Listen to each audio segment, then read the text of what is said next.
It is almost tax season. Starting Friday, the IRS will begin accepting 2020 tax returns, and this year could cause more headaches than any other. We have 13 Action News reporter Sean Delancey joining us live right now with all of the changes you need to know before you file. Sean?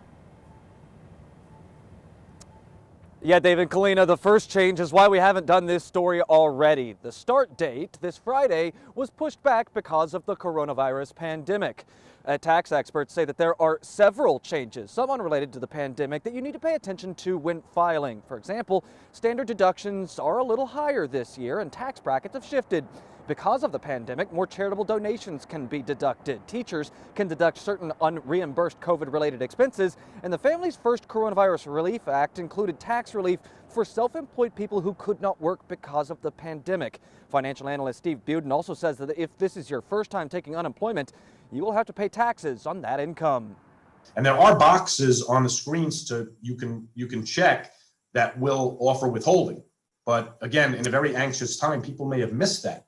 And if they miss it, now's the time to pay the piper. So I strongly urge viewers to sit with somebody who's a professional.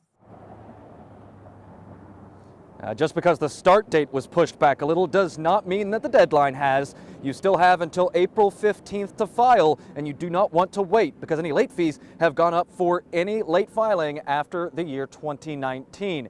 You also don't want to wait. You want to get those tax filings in early, and I'll tell you some benefits, including avoiding fraud, coming up in a half an hour. Sean Delancey, 13 Action News.